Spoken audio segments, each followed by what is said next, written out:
escrito há quase 2000 anos atrás, o Apocalipse de Pedro esteve banido e perdido até que foi redescoberto em 1945. O que é tão espantoso sobre este texto, é que ele fala sobre os nossos tempos e não sobre os tempos que foi escrito. Fala sobre a ciência e os problemas da igreja moderna, os movimentos sociais que apareceriam. E a pessoa que o escreveu de algum modo que as informações deveriam ser mantidas em segredo e que seriam recuperadas 2000 anos mais tarde. Apocalipse de Pedro. Eu tive uma visão, disse Pedro, que o Salvador estava sentado no templo me falando estas palavras: Pedro, abençoados são aqueles acima que pertencem ao Pai. Eles revelaram vida para os que são de vida. Isto eles fizeram através de mim, já que eu os lembrei quem eles são, e de quem é o poder que os fortalece. E este poder é a habilidade de distinguir palavras de injustiça e mentira das palavras de justiça. Eles ainda são capazes de ouvir minhas palavras, porque eles são do reino das autoridades da verdade, tendo sido designados a preservar sabedoria por aquele que foi perseguido por todas as autoridades. Ninguém o encontrou através das escrituras apenas, já que o nome dele nunca foi especificamente mencionado nelas, nem mesmo entre a geração dos profetas. Todavia, o Filho do Homem, que é exaltado acima de todos os homens, até mesmo acima daqueles de natureza igual e semelhança, apareceu entre aqueles que pertencem a ele. Mas você, Pedro, seja completo, mesmo você já sendo completo na minha consideração. Lembre-se que eu te escolhi dentre todos para se tornar a base do remanescente que eu convoquei para a sabedoria, Gnosis. Então, seja forte, até que a imagem da santidade, que é aquele que te convidou para conhecê-lo, aquele que foi rejeitado pela humanidade, aquele que foi estigmatizado pela marca da rejeição na carne de suas mãos e pés, o que foi coroado no mundo inferior, o que se vestiu com um corpo de esplendor, que é a esperança do servo e seu distintivo de honra, te testa 3 vezes esta noite. Enquanto o Senhor dizia estas coisas, eu vi os padres e as pessoas com pedras nos aproximando rapidamente. A intenção deles era nos matar. Eu estava com medo que nós iríamos morrer. Então ele me falou: Pedro, eu já te disse várias vezes que estas pessoas são cegas, e eles não têm líder. Se você quer experimentar a cegueira deles, segure seu manto sobre os olhos. Então me diga o que você vê. Quando eu fiz isto, eu não vi nada. Ninguém consegue ver deste jeito, eu disse. Então ele me falou para fazer novamente. Eu fiz, e eu fui tomado por uma mistura de medo e alegria, pois eu vi uma luz nova, maior do que a luz do dia. Então a luz desceu até o Salvador, e eu contei para ele o que eu vi. Ele me falou de novo: coloque suas mãos nos seus ouvidos e escute o que as pessoas estão dizendo. Eu ouvi os padres enquanto eles estavam sentados com os escribas. As multidões estavam gritando. Eu contei para ele o que eu ouvi, e ele de novo me disse: aguce os seus ouvidos e escute o que eles estão dizendo. Eu escutei novamente. Enquanto você está sentado, a multidão está te louvando. Quando eu disse isto, o Salvador respondeu: eu te falei antes que estas pessoas não conseguem ver nem ouvir. Mas agora eu te digo para ouvir o que eles dizem, porque as palavras deles são um mistério. Guarde as palavras que você ouvir. Mantenha elas em segredo. Não conte para ninguém, porque elas não são para esta época, mas para o futuro. Se você fizer isto, você será louvado pela sua sabedoria divina. Por outro lado, se você contar tudo o que você sabe, e tornar suas visões públicas, os ignorantes jogarão Deus contra você. A interpretação é esta, que muitos irão aceitar nosso ensinamento a princípio, e se voltarão contra os padres e de volta para o Pai, pois eles fizeram a sua vontade, e o Pai revelará os assistentes da palavra divina. Mas se alguns escolherem se misturar com esses padres, eles serão tomados como prisioneiros deles, já que eles são naturalmente cegos e sem percepção espiritual. Deste modo os honestos, bons e puros serão lançados para o operário da morte, junto com a congregação daqueles que pregam a ressurreição do Cristo.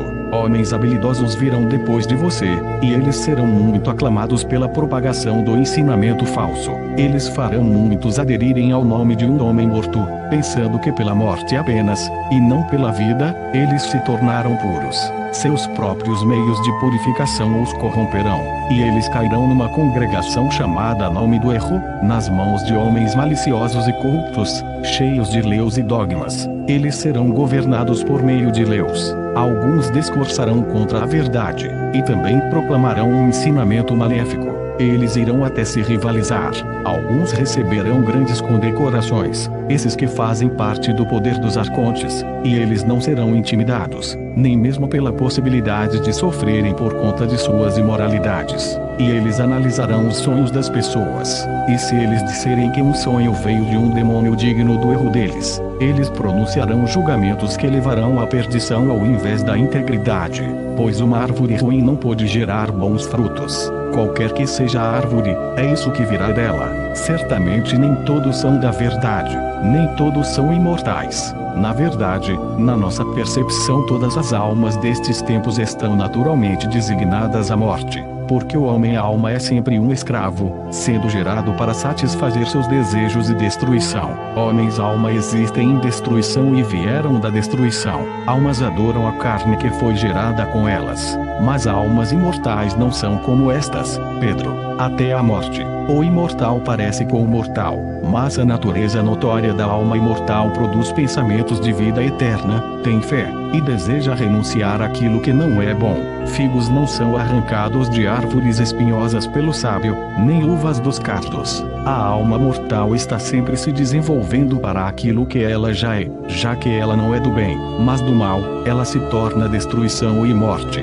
Mas a alma imortal que se une com o eterno, que é aquele de vida, se parece com a imortalidade e todos os bons frutos que vêm dele. Portanto, aqueles que são surdos e cegos se unirão com os do mesmo tipo, e as coisas mortas se dissolverão para a não existência. Outros serão transformados pela prática do discurso infeliz e deturpação dos mistérios. Alguns daqueles que são intelectuais, porém não iluminados, que não entendem os verdadeiros mistérios, irão se vangloriar de que eles sozinhos sabem toda a verdade. Eles irão acreditar em suas próprias fábulas. Então, estando com inveja dos imortais, irão arrogantemente e orgulhosamente tentar trazer outros para o ponto de vista deles mesmos. Mas estes ostentadores jamais foram salvos pelo método determinado, que é o caminho, embora o maior desejo deles seja a incorruptibilidade.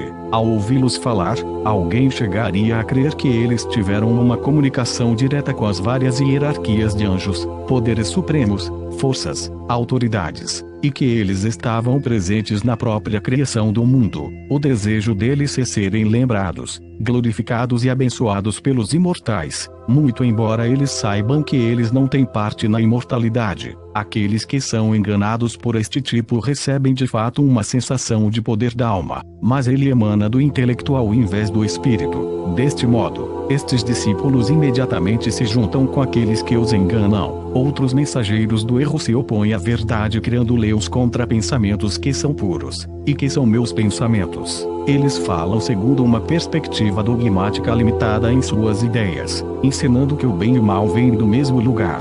Eles transformam o que eles chamam de a palavra de Deus numa atividade comercial, e prometem um destino severo àqueles que não cooperarão. Mesmo a raça dos imortais continuará iludida até o meu retorno público. Somente pelo poder de perdoar as ofensas é que os escolhidos se separarão deles, porque eu os resgatei da escravidão de seus adversários. Ainda assim, os libertos criarão uma sobra de imitadores em nome de um homem morto, que de fato é Hermas, o filho mais velho da injustiça, para que a luz que existe não seja acreditada pelos pequenos, mas aqueles deste tipo serão separados dos filhos da luz, e jogados na escuridão externa, pois eles não entram nem liberam aqueles que estão se elevando para suas respectivas ordens. Outros ainda acham que podem aprimorar a sabedoria perfeita que a fraternidade já possui, ou seja, a sociedade espiritual daqueles unidos na comunhão, através da qual um matrimônio de incorruptibilidade será revelado. Uma sociedade semelhante de imitadores aparecerá e será chamada de a Irmandade. Estas irmãs irão oprimir seus irmãos dizendo coisas do tipo, já que a salvação veio do útero, Deus deu privilégios especiais às mulheres. Elas não sabem da punição severa que terão que passar por se aproximarem e aprisionarem os pequenos com esta enganação. Até alguns que estão fora da nossa sociedade se deram nomes impressionantes, como reverendo tal e tal, bispo alguma coisa, diácono não sei das quantas, e falam como se tivessem recebido autoridade diretamente de Deus. Estes desafiam o julgamento de líderes verdadeiros, e não passam de canais secos. Mas eu disse, eu estou muito perturbado pelo que você me disse, que os pequenos, na nossa percepção, são falsificados, e que multidões enganarão multidões daqueles que possuem vida, e irão se misturar com eles e destruí-los. Mas quando eles disserem o seu nome, eles serão acreditados. O Salvador disse, por um tempo predeterminado, em proporção ao erro deles, eles terão autoridade sobre os pequenos. Quando chegar o momento certo, aquele que não envelhece e possui uma compreensão imortal se tornará jovem, e os pequenos derrubarão seus administradores. Ele irá cortar a raiz do erro deles, e a irá expor junto com toda a glória descarada que ela tomou para si. Então, Pedro, aqueles que presenciarem isto se tornarão inalteráveis. Venha, então, vamos prosseguir completando a vontade do Pai incorruptível. Pois veja, aqueles que trarão falso testemunho estão a caminho, e eles se envergonharão. Eles não podem me tocar agora, mas você, Pedro, deverá permanecer entre eles. Você é um covarde, mas eu te digo, não tema, as mentes deles serão fechadas, porque o invisível veio combatê-los. Quando ele me disse estas coisas, eu vi a multidão o pegar. Eu disse, o que eu vejo, Senhor? Eles estão realmente te levando embora. Você está agarrado a mim? Quem é esta pessoa que eu vejo, contente sorrindo na árvore? E é outro aquele cujas mãos e pés eles estão golpeando. O Salvador me falou, a pessoa que você viu na árvore, aquele que está contente sorrindo, este é o Jesus vivo. O outro, em cujas mãos e pés eles estão cravando pregos, aquele é o corpo. Ele é a manifestação carnal do imortal sendo humilhada. É a aparência percebida pelo olho natural. Olhe para ele, então olhe para mim. Eu olhei, e fiquei muito assustado e perturbado. Na minha confusão eu disse, Senhor, ninguém está te vendo. Vamos fugir daqui. Mas ele me disse, eu já não te disse para ficar longe dos cegos. Você não entendeu que eles não sabem o que estão dizendo. Eles acham que eles humilharam meu servo, quando na verdade, eles penduraram o filho da glória deles na árvore. Então eu olhei de novo e vi alguém se aproximando que parecia com aquele que estava sorrindo na árvore. Ele estava preenchido com o Espírito Sagrado, e eu percebi então que ele era o Salvador. Havia uma grande luz ofuscante em volta dele, e eu percebi a multidão de anjos luminosos invisíveis o abençoando. E quando eu olhei para ele, o abençoado foi revelado, e ele me disse, seja forte, a você foram confiados estes mistérios e a interpretação deles através da revelação divina. Aquele a quem crucificaram é o primogênito, e a casa dos demônios é o recipiente de pedra, onde habitam os demônios. O homem de Elohim é o homem da cruz, aquele que está sob a lei. Mas perto do primogênito você viu o Salvador vivo, o primeiro em espírito, a quem eles pegaram e libertaram, e que olha para seus assassinos com felicidade, enquanto eles ainda estão confusos e divididos entre si. Ele ri da falta de percepção deles, sabendo muito bem que eles nasceram cegos e são cegos ainda. Aquele suscetível ao sofrimento, sofreu, ou seja, este que eles percebem com seus olhos, mas o que eles libertaram é o meu corpo divino.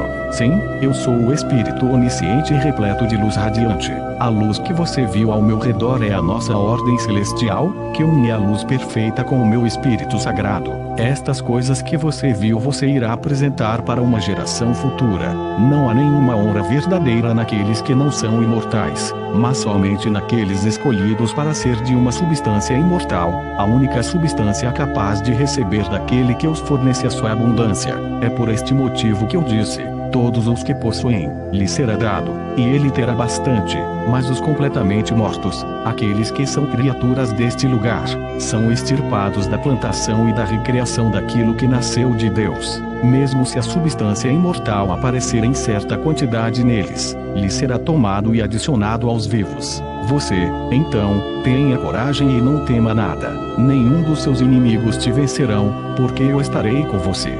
Fique em paz, seja forte. Quando Jesus havia dito estas coisas, eu voltei a mim.